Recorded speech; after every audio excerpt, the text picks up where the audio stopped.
السلام علیکم ورحمۃ اللہ وبرکاتہ۔ بخاری شریف کتاب الوحی حدیث نمبر 3۔ حضرت عائشہ رضی اللہ تعالیٰ عنہ فرماتی ہیں کہ شروعات میں حضرت نبی اکرم صلی اللہ علیہ وسلم پر وحی خواب کی شکل میں تھی۔ جو آپ خواب دیکھتے وہ اکثر سچ ہو جاتے۔ اس کے بعد آپ کو تنہائی پسند آنے لگی اور آپ غار حرا میں کئی راتیں عبادت کرتے۔ جب آپ پر پہلی وحی نازل ہوئی تو آپ غار حرا میں ہی تھے۔ جبرائیل علیہ السلام آئے اور آپ کو 3 بار زور سے دبوچا اور کہا اقرأ، پڑھیے۔ اس پر صلی اللہ علیہ وسلم نے فرمایا کہ میں کیوں کر پڑھوں، میں پڑھا لکھا ہوا نہیں ہوں۔ حضرت جبرائیل علیہ السلام نے فرمایا اقرأ بسم ربک الذی خلق، خلق الانسان من علق، اقرأ وربک الاکرم، پڑھیے اپنے رب کے نام سے، وہ جس نے پیدا کیا، اس نے پیدا کیا انسان کو جمے ہوئے خون سے، پڑھیے اور آپ کا رب بڑا کریم ہے۔ حضرت صلی اللہ علیہ وسلم فرماتے ہیں کہ یہ آیات سن کر میں پہاڑ سے لوٹا اور میرا دل ڈر سے کانپ رہا تھا۔ گھر پہنچتے ہی میں نے کہا مجھے کپڑا اڑا دو، مجھے کپڑا اڑا دو۔ تب حضرت خدیجہ علیہ السلام اور حضرت علی نے آپ کو کپڑا اڑایا۔ جب آپ کا دل قابو میں آیا، آپ کا ڈر جاتا رہا، تب آپ نے سارا قصہ حضرت خدیجہ کو سنایا اور فرمایا کہ مجھے اپنی جان کا ڈر ہے۔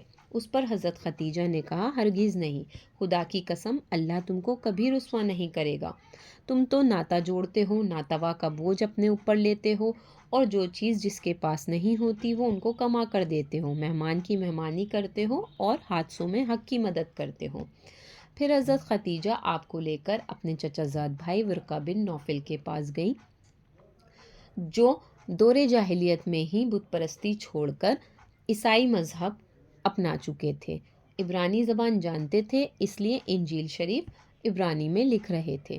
بڑھاپے کی وجہ سے نابینا ہو گئے تھے۔ جب حضرت صلی اللہ علیہ وسلم کا پورا قصہ انہوں نے سنا، اس پر فرمایا کہ یہ تو وہی فرشتہ ہے جو موسیٰ علیہ السلام پر اترا تھا۔ کاش میں اس وقت تک یعنی اس زمانے تک جوان ہوتا کہ جس وقت تیری پیغمبری کا زمانہ تھا اور تیری مدد کر سکتا، جب تجھے تیرے شہر والے اس شہر سے نکال دیں گے۔ اس پر حضرت صلی اللہ علیہ وسلم نے فرمایا کیا واقعی وہ مجھے یہاں سے نکال دیں گے؟ ورقہ نے کہا بے شک نکال دیں گے، کیونکہ جب کبھی کسی شخص نے ایسی بات کہی جیسی تم کہتے ہو تو لوگ اس کے دشمن ہو گئے، اور اگر میں اس دن تک جیتا رہا تو تمہاری ضرور مدد کروں گا۔ پھر بہت عرصہ نہیں گزرا تھا کہ ورقہ مر گئے اور وہی آنا بند ہو گئی۔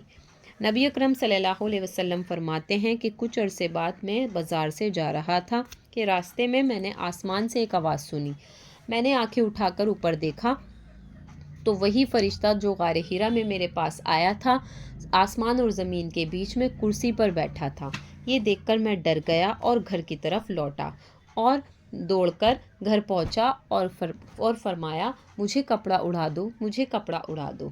اس پر اللہ تعالیٰ نے یہ آیتیں نازل فرمائیں، یا ایہا المدثر قم فانذر وربک فکبر وثیابک فطہر، یعنی ایک کپڑا اوڑھنے والے اٹھو، لوگوں کو ڈرا اور اپنے رب کی بڑائی بیان کر اور پاکی اختیار کر۔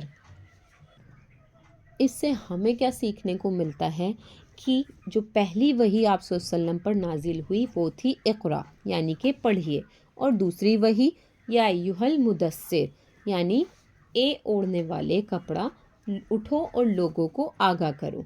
تو ہمارے لیے اس سے میسج ملتا ہے کہ ہمیں بھی دین کو بہت اچھی طریقے سے سمجھنا ہے، پڑھنا ہے اور عمل میں لانا ہے، اور اس کے بعد لوگوں تک پہنچانا ہے۔